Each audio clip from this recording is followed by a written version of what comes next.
What's up, gamers, players, casuals, and everything in between? This week, we welcome you to episode 8 of the weekly patch notes. I'm your host, Max, and I'm a millennial gamer with takes that you have to hear to believe, ranging from the sane to the insane. What's up, everybody? Thank you for joining us. So, with me, as always, we start with my co-host, Thamziri, a YouTuber and content creator. Catch him on his YouTube channel at Thamziri for his personal gaming content. Hey fam, how's things going for you? Yo, what's good, peeps? Yeah, this week was dope. Thank you very much. Hope you guys have been swell. Thank you. All right. Good to hear. And last but not least, we have Kid Kojo. Find him on Twitter as Barnacle9 and check out his personal blog about his life and gaming. It's called Before the Clock Strikes 12. Kojo, talk to me. I'm chilling, man. How you doing? I'm good, thank you. As always, our social media handles and links are in this description, so don't worry about missing out on any info. Alongside those are links to any article or information with relevancy. With all that said, don't forget to like, subscribe, and follow X to skip. Any and all the support is welcome and it makes the biggest difference. Now, let's get into some gaming tidbits. So, we start, of course, with myself. And that is, we start with the gaming news. Now, let me hit you guys up with some of the sweet gaming news. Alright, so February 27 is known as Pokemon Day. I don't know if you guys know about that. I didn't know until now. Bruh. Well, go ahead. I also did not know. What the hell? But okay. Yeah, you learn things every day, right? So, a Pokemon event was hosted with a slew of announcements given. First was the Pokemon World Championship, which will take place on August 11th till 13th and will happen in Japan for the first time ever, while those unable to attend will be able to watch it live. Next, the Pokemon Company is re-releasing the original Pokemon trading card game, where more information will be given at Pokemon Championship, which is happening in Japan.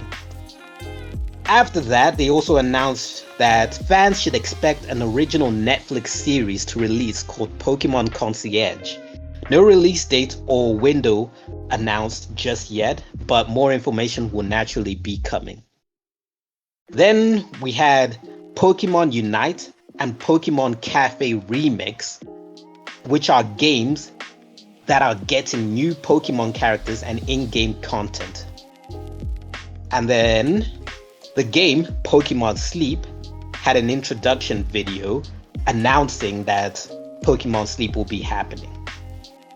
And lastly, and finally, Scarlet and Violet are getting content updates. So, lo and behold, that is it on the gaming news from my side of interesting things that happened that I wanted to share with you guys. Kojo, Tommy, do you guys have anything else you want to share? My thing is kind of gaming news related, so sort of, because I don't have any content creation stuff, but I guess the only part of gaming news that I have to add, should I mention it here? Okay, fuck it, let me mention it here. FASSounds Studio has fallen after a month of FASSounds being out. Luminous Studios is being absorbed back into its parent company, Square Enix. I'll quickly go through it. But anyways, Luminous Productions put out a tweet that said, update from Luminous Productions. You may have heard the news that Luminous Productions is merging with Square Enix. Beginning on May 1st, our talented team will join Square Enix to deliver new, innovative gaming experiences to players across the globe. Between now and then, we remain entirely focused on Forspoken. We are currently working on the previously announced patch to address overall game performance, right? And the DLC Entanto We Trust. This is on track for release this summer. Thank you again for your patience and support. So Luminous basically started in 2018, breaking away from Square Enix to try, be their own AAA company. And a month after one of their first and biggest games comes out, they fall. And on May 1st, they'll be merging back into the parent company. So just interesting gaming news since we've been chatting about Forspoken, and there's been so much backlash on the game already. So yeah, just I was actually going to mention that in the news blitz, but since you brought it up here, we might as well engage with it. So I suspect that took place probably because Forspoken was an expensive and not necessarily rewarding experience. Yes, I would definitely say that as well. Yeah. Plus, it could be that they had a whole lot of money in their budget only for the game to receive the backlash that it received. So, yeah, they either probably being in business rescue, not really sure, but further on they do speak about it in the actual article. I'm not even surprised, to be honest with you, because the way games nowadays are expensive to make and they need to justify why they were made. So typically bad reviews, like I feel like with gaming, we've entered that state where with Hollywood, where bad reviews and low sales are going to kill a franchise. Whereas high reviews and great sales are going to greenlit a sequel. Even if a game shouldn't have a sequel. I'm looking at you, Last of Us. Bro, you still have beef with that game. Oh yeah, no, I will, because I've got a lot to say on part 2. Because I was in the camp of, I felt part 1 was such a great game, it did not need a sequel. I was hoping a sequel would never be announced, and then when they announced that a sequel was coming, I was like, this ain't great. And then now having gotten a chance to play the game, I'm like, yeah, this is why I didn't want a sequel. But that's other things. Any other news, Tommy, Kojo? Nah, that's all from me, man. I've got a few things. Sticking with studios going pear-shaped. Electronic Arts have reportedly laid off the entire QA team, quality assurance team, from its Baton Rouge office in LA. So this is amounted to hundreds of employees who were contractors, and they worked on, or they QA'd a bunch of EA games, but they were primarily focused on Apex Legends. And allegedly, they'll be given 60-day severance. And some people say that won't fully cover the contracts of those laid off. So hopefully, again, sad news. We reported layoffs last week at the Guard, the esports org. There's just a lot of layoffs happening in the gaming industry. Hopefully, they bounce back on their feet. And next up, I have the Olympics. Yes, that Olympics. They have announced the Olympics esports. What is it actually called? The Olympic Esports Series 2023. So this is what they said. Take part in, follow, and watch the Olympic Esports Series 2023, a global virtual and simulated sports competition, and the first ever Olympic Esports Week, 22nd to the 25th of June in 2023 in Singapore, streamed live right here. Now, a lot of people heard this and were like, okay, we're getting an Olympic esports. This is something that, we all thought that the esports were going to be part of the actual Olympics, but we're getting our own, Olympics events. Okay, cool. What are the games going to be? Overwatch, Apex, League, Dota, CSGO, Valorant? No, none of those. The games, and I kid you not, the games are made up of mobile games and Nintendo Switch games and PS4 games. And so we've got events like archery, which is going to take place on a game called Tic-Tac-Bow. We've got baseball, which is going to take place in a game called WBSC Baseball Power Pros. We've got chess, which is the only one of the few ones that makes sense, taking place on chess.com. We've got cycling on a game called Zwift. We've got dance, yes, dance, on guess where, Just Dance. We've got motorsports. This one actually makes sense. Motorsports on Gran Turismo. We've got sailing on Virtual Regatta. We've got Taekwondo on Virtual Taekwondo. And tennis is going to be played on Tennis Clash. Now, so if you are interested in taking part in the Olympics Esports Series, The 1st of March was when they announced it, and that's when the qualifying window opened. The qualifying window is going to end on the 15th of May, 2023, and the finals in Singapore are going to be held on the 23rd to 25th of June.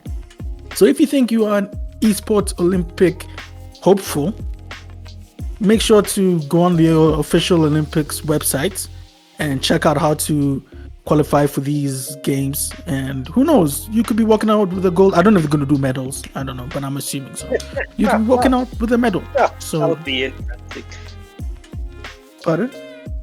I'm saying that would be interesting. Like, honestly, if I won a gold medal for that, I would probably sell it. It would probably cost. I'll probably get more from selling it.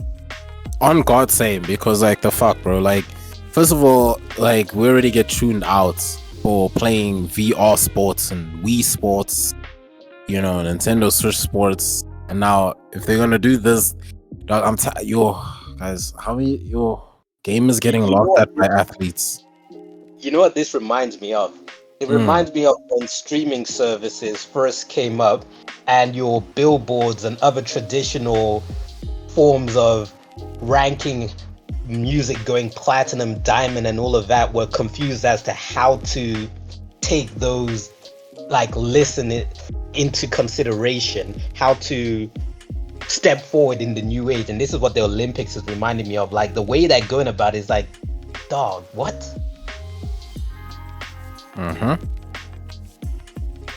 So yeah, we'll see. But yeah, that is my news.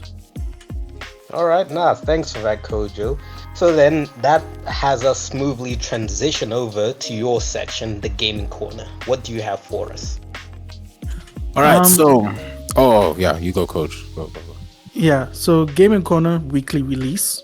We've got Destiny 2 Lightfall, which is the big expansion, or the next big expansion for Destiny, released on the 28th of February 2023.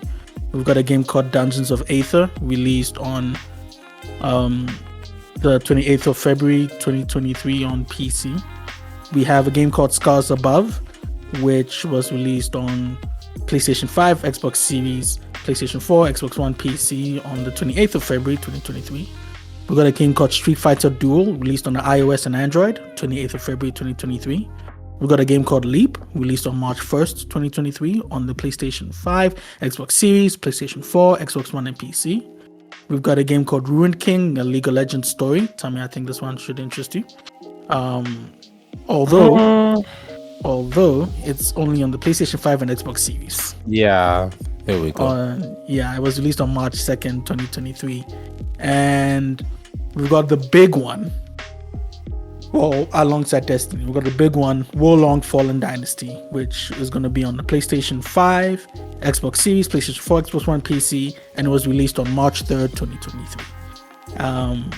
And that game is currently sitting at an 81 on Metacritic. Yeah, it went down. I saw it was an 82 upon release. Yeah, it's still good. Now moving on to games to look out for is one that I mentioned before called Scars Above. And it's currently sitting at a 65 on Metacritic. And you're wondering, but Kojo, why are you going to talk about a game that has a 65 on Metacritic? Well, it caught my interest mainly because I saw a Twitch streamer, Go Carnage, play it. And I liked the story.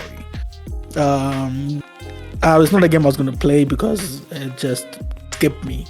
But I think it has some stuff there for people who like space games. Basically, what it's about is that an alien artifact appears above Earth, and you're part of the SCAR team. That is, you're a woman called Kate as part of a SCAR team that is sent to investigate the alien artifact, and then you somehow get transported onto this planet, and you have to figure out how you got there, how to get back home.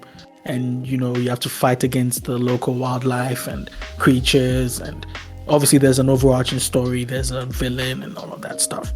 So it caught my interest. I watched the story all the way through. I'm like, that was a cool story. Again, it's not a game I was going to play because the gameplay looked janky to me and stuff like that, and that's reflected in the score of 65.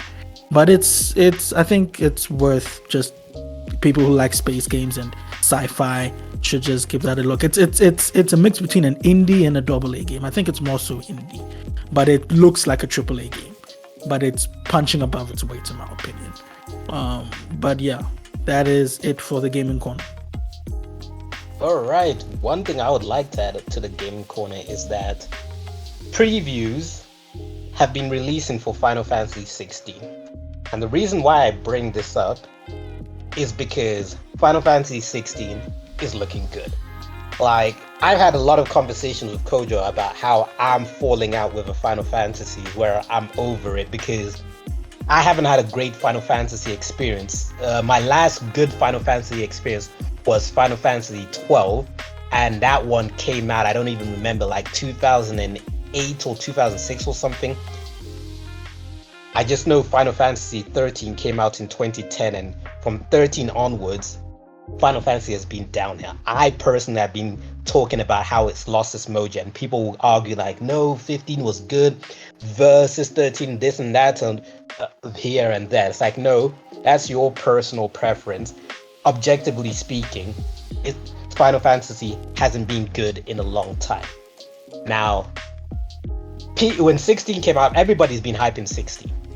And I've been seeing the hype, but I've been like, yeah, I'd rather see gameplay rather than getting stoked on graphics or stoked on because a beloved director is coming in, that being Yoshi P, is helming everything, overlooking everything and all of that stuff. Like, cool, yeah, the signs are good, but I'm still not won over, especially because I'm over the medieval setting. I like the setting of FF10, the setting of FF7, the setting of FF8, which notably were all not medieval. FF9 couldn't care for it. But I say all of that to say that Final Fantasy 16 is really looking good, at going in a slightly different direction from past games, and I think that will potentially capture the attention of people like yourself, Kojo, and Tommy, who probably wouldn't really care for Final Fantasy games, especially you, Kojo. Like, the gameplay is now a lot more fast-paced. Like, it's reminiscent of FF7 Remake, but even quicker than that. Like, some people are comparing it to Devil May Cry. I think that's a step too far, but that's how quick the action is now becoming. But otherwise, that's my part of a gaming corner. Tommy, do you have anything you want to share? Nah, I'm all good, bro. I was getting excited for the content creator part, but yeah, it's coming. All right, no problem. All right, guys, we hope you're enjoying the show wherever you're listening from, whether that's at home, whether that's in your car, or whether you're at work listening in, whatever you're in the middle of doing, whether that's cleaning dishes, whether you're on your laptop doing work, or whatever the case is. But a quick reminder to like, subscribe, and follow so we can get this show to more people. The algorithms, regardless of what platform, loves the interaction. So help out there. I'm your host, Max, and with me are Kojo and Tommy. So let's keep this conversation going. Next, we have the Twitch YouTuber news. Kojo, Tommy, please take it away. All right, so y'all know Pokimane, right? She's pretty big in the Twitch industry and the content creator industry. Most people don her as one of the queens. Okay. Now, Pokimane said in a stream that she did recently that an industry pro faked a romantic relationship with her. So she said, quoted, "Someone that I and many streamers have been working with for years, someone who was also employed at a large company in the industry, has targeted and manipulated girls specifically in my community by falsifying a romantic and sexual relationship with me," she explained, right? So she went on to then claim that the individual leaked privileged information that he had gathered from his job, and threatened to harm himself if any of the targeted women came forward. So now, for most people now, and I'm probably going to be very inhumane when I say this, but for most people, they would be perturbed, by this. They would let something like this sway them and all that. But I am one of those peeps, bro, on God. If you threaten to unalive or harm yourself just because I'm about to do something morally right that may hurt your life, ain't nobody care about that. Like, I'm gonna whistle blow, bitch. I'm gonna, you know what I'm saying? Like, the whistle will blow if you are morally doing something wrong. You can threaten whatever, but at the end of the day, you are doing something wrong here, and I am going to rectify. I'll do what I can to play a part in taking you down. I want you gone. I want you in prison. You know, I want you out here bending down for soap and then risking your life every day you take a shower. I want you scared. I want you begging for freedom. I want you regretting your entire life. You can threaten and harm and do whatever. Anyway, so some of the women came to Pokimane, you know, and they came forward with some of the concerns and wanted to speak to Pokimane's manager, right? They proceeded to then send her manager countless screenshots and videos of the conversation with this guy, proving that he was lying, and as well as a lot of manipulation from his end, right? So Pokimane then said that, This industry bigwig, right? Because I heard about this story, but there was one thing which I could not make a sense of. Is he a streamer himself, or does he work in Twitch, or like, what's his role? Like, I understand he hasn't said his identity, but what's his role as being a big person in the industry? What is a big person in the industry? Is he making content? Is he controlling content? Like, nah, what so exactly? he's not. Yeah, so he's not an actual influencer, or like content creator. So most people are allegedly saying that he is either part of Twitch staff, but another claim someone made, which really I think is very realistic, is to say that what most people don't know is that these big streamers are still actually part of an organization. Some of them, right? Some have taken a while to obviously break away and become their independent selves. For example, Shroud, as we all know, Shroud, he was part of Loaded GG, right? An organization whereby the likes of his girlfriend Hannah Banana was there, as well as Ammunition, and a whole lot of other big streamers. They were actually part of an organization, because I mean, for some of the huge streamers nowadays, just getting all the subscriptions, the donations and everything is not really that enough. You know, I guess the only person who could say doesn't really need an organization is Amaranth, as we all saw that tweet about her revealing how much she makes from all the different streams of income. So I think I would also say, or you know, believe that rumor in the sense that it's someone of an organization that contributes, you know, towards Pokimane's career and any other big streamer of theirs. And it would totally make sense, you know, if there's a guy that's doing this type of stuff. Well, not totally makes sense. We obviously don't want that to happen, but guys, I can't like begin to tell you that the same shit that's happening to Pokimane happens in ZA organizations as well. Like, it's everywhere, man. I know it's wrong. We should stop it 100%, but like, this is just a message to all y'all to say that, like, look, if someone's gonna threaten to harm themselves just because you you know, threaten to expose them for what they do, just do it. Just do it, because either way, dude's gonna hate his life in prison. He's gonna try, you know, harm himself in prison as well. So like, you're just changing the location, but the action stays the same. So yeah, that's my bar.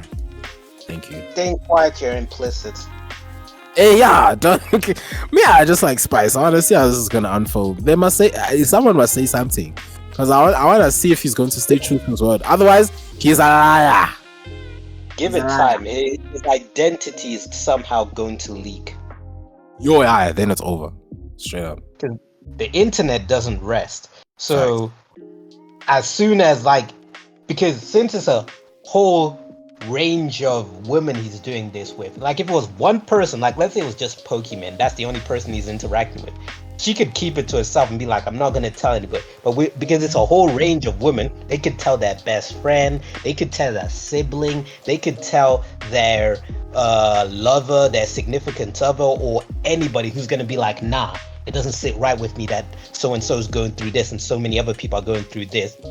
I'm going to lead this, and I can do it in a way where it's not going to come back to me. People will just know the name, and then there you go. But it gets worse, Baba. It gets worse. Pokimane goes on to say that the person would approach girls in her community, right, and then tell them that he struggles with mental health issues to gain their trust before sending fabricated conversations between Pokimane and himself.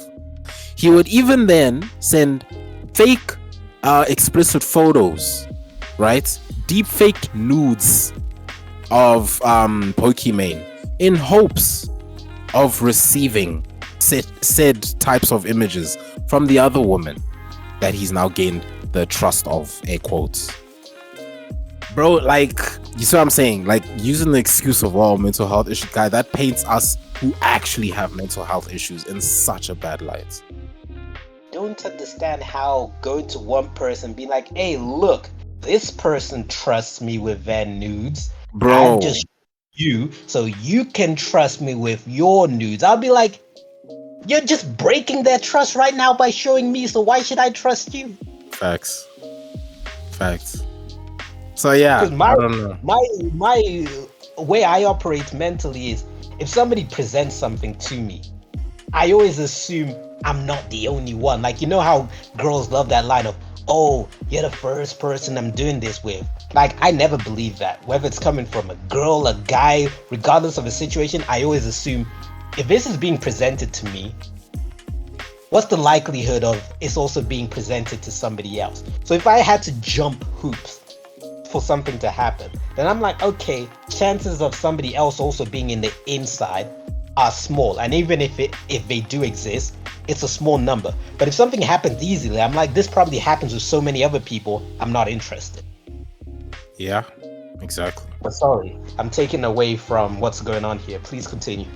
Nah, that's it. So we just wait to see like how it's going to really like turn out. All it takes is for one of these girls to speak out or actually expose this dude, as you mentioned, Max, in identity form. Then we'll see where it goes. But yeah, this all happened on March 1st. Yeah, I was about to say, what's the date? We're in March. Yeah, so this is fresh. I give this 1 month. In a month, this same month, we're going to find out who the guy is, or there'll be stories of, okay, the guy's identity is out. Facts. But yeah, Kojo. What's spicy? Is that? Oh, okay. Well, Tommy, this would interest you. This is something that Max told me about. Your favorite streamer, Amaranth, is making her boxing debut. God. She. I felt that. Oh God. Dude, like, have you seen what boxing has done to some of the content creators' faces? Dude, she'll be good. So yeah, she's gonna be boxing in streamers Ibayano's Garateas. So if I butchered his name, his boxing event's called La Velada del Año the 3rd or 3, or the evening of the year 3, which is going to be happening in Madrid, Spain on July the 1st, 2023, and she's going to be boxing Spanish streamer Maichi. So that's pretty much what's happening. Tommy, you should go watch the video of her in her boxing gear. I think you like that one. Next Barring the fact that I have a girlfriend, but okay, yeah. It's all, just say it's all for content. Oh wow. Research. Yeah. So last week we spoke about Adin Ross, and well, on the 25th of February, he got banned from Twitch for the 8th, and what is apparently the last time.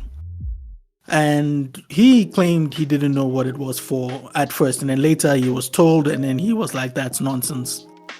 But he didn't mention what it was. Say the 8th, and finally it's the last time. I was about to ask, like, isn't there like an upper limit of like, nah, you've been banned X amount of time, sorry, we're gonna have to delete your profile or something? That's like what that. I thought too. I thought it was 3 strikes, but some people have been banned 4 times, 6 times. I don't know what it is anymore. So yeah, and from your favorite bar, and you find ways to come back in, or your favorite strip. Yeah.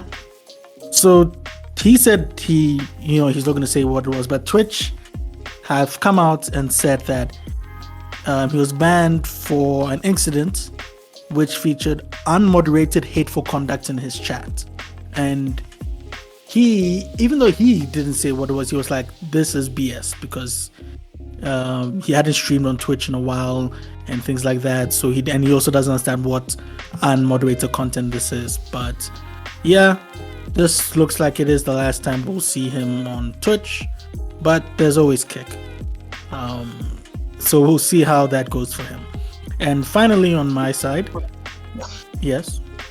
I'm just saying, he's no ninja. Not a ton of or a flood of people are going to be like, oh, okay, he's moving to this platform. Let's go check him out on the new platform. And that also didn't work for Ninja. So let's see how long before he goes crawling back to Twitch. Yeah, well, crawling, he can't crawl back. I mean, there's nothing to crawl back to. But yeah, we'll see what happens. And finally, and on to some more positive news, Kai Cenat, which is a Twitch streamer, a Twitch streamer, he has broken a record, which was previously held by Ludwig, which was the most amount of subscribers on Twitch, which Ludwig held during his subathon on April 2021, and the number was 283,000 subs. Well, Kai Cenat has broken that, and he's hit 300,000 subs, which is brilliant. Like, he's a 21-year-old dude, and he's already hit that amount of subs. I can't even compute how much money that is. And he did it on Black History Month. Good on him. him. Yeah, and he did it on Black History Month. And his subathon is coming to an end, or by the time this comes out, has come to an end. So yeah, he said he was only going to do it for 30 days, and he did. And he hit it. He launched the subathon on 1st of February, and he just kept going every day. I'll check in every now and then to see what he's up to. And yeah, so good on him. Everybody congratulated him. Ludwig congratulated him. Everybody, Twitch congratulated him. It's a big milestone. I don't think it's one that's going to be surpassed anytime soon. But that's what people thought about Ludwig's, and it took almost 2 years for that to happen. But hey, this one is going to stand for a while. Yeah, there's always a new kid on the block where people get interested in and check out. So it's always a question of when, not if. Yeah. So yeah, shout out to Kai Cenat, and good on him. Keep grinding. And yeah, that's all my Twitch YouTuber news. All right, thanks guys. So now we move on to the esport news. Tommy, please take it away. All right, so not much in terms of the hecticness with regards to esports on my side. Just to say that Team Echo looks like they'll be winning the World of Warcraft MDI this coming weekend. They've been doing well for the past 2 weekends, so it's looking good. And yeah, it's a 250,000 euro or pound. I think it's euros though. Yeah, euros. That's the winning prize for them. And it's just one of those things whereby it's going to be another year that Echo, the team, just takes the cup. I just don't understand how these guys are so damn good, because like, if you watch their individual content, it's amazing how calm they are, where I'm stressing nuts when I'm just playing and I'm not even at professional level. So it's just amazing to me. But yeah, that's pretty much it for esports on my side. Kojizo? Yeah, I've got one thing. Optic Gaming have won their 3rd consecutive Halo Infinite title at the Halo Championship Series Charlotte Major. So yeah, that's pretty much it. They won. I think the prize pool was $250,000, and it came down to the wire. It was so they finished 3-2. So it came down to the last match, and they were fighting against FaZe, I believe it was. Do you know what mode they were doing? Team Slayer, Capture the Flag, King It of was the Hill? There was a bunch of them, so I'll read this here. Optic closed out a map 3 win with King of the Hill, and then they took map 3 on Capture the Flag. Wait, that makes no sense. No, it does. No, it does make sense. Sorry, they took map 3 and Capture the Flag, and they won 3-2 in overtime. So yeah, that's how they won. So the modes are Slayer, Capture the Flag, King of the Hill, Oddball, and I think that's it. I think those are the modes. So yeah, Shout out to Optic for winning. And yeah, that's it for my esports news. All right, and as usual, there's nothing esport related from me, so we close that section up. Thank you guys, and we enter into the discussion. Does anybody have anything they want to discuss? Okay, so those of you who have never played Hogwarts Legacy, I'm sorry. I don't know if this is a spoiler or not, but it's basically just about the voice acting. That's all. Okay. I don't feel it's a spoiler, but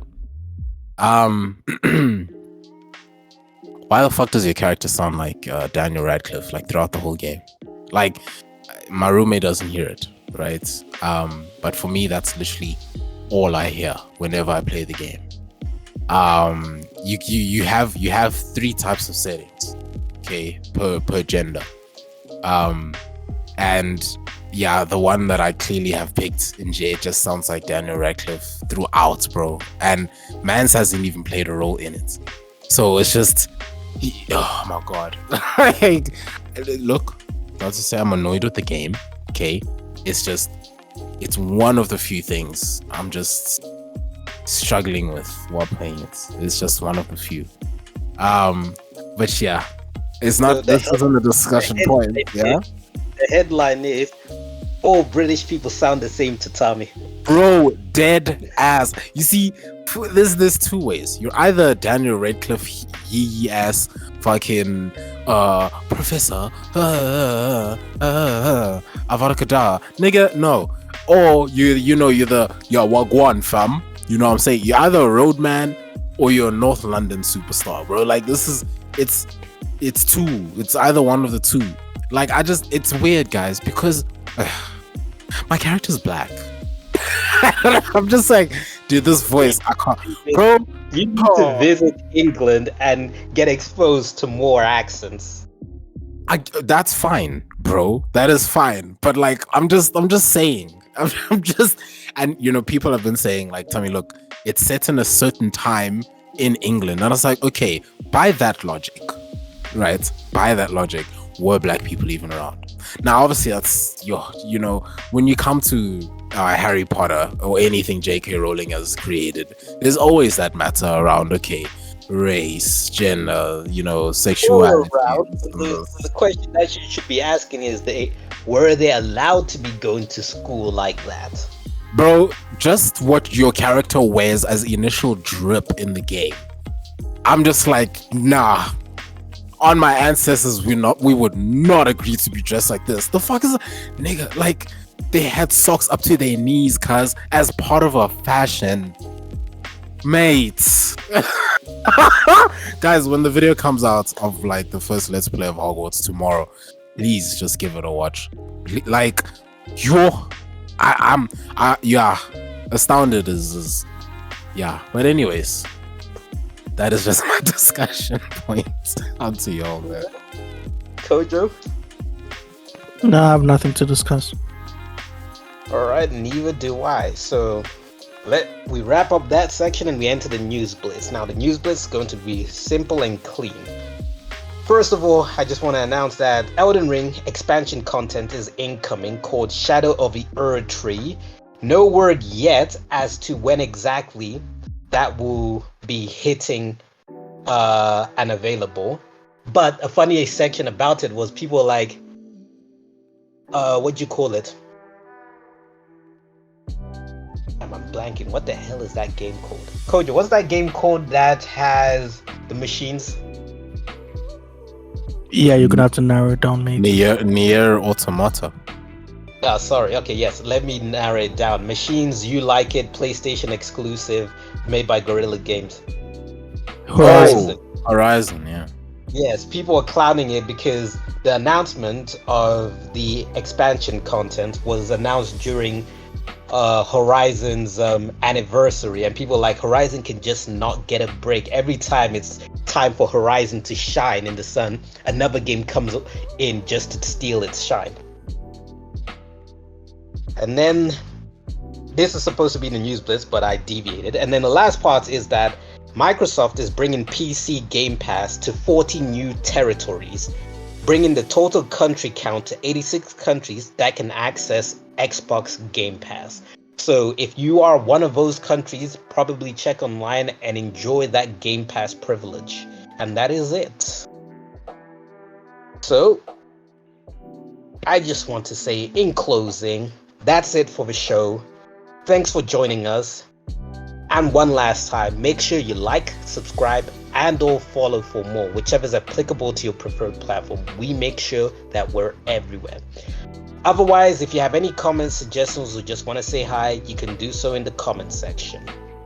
That's all for this week. We'll catch you again next week. Be good, stay healthy, and join us again for more gaming tidbits. Thank you guys for having us. Cheers, homies.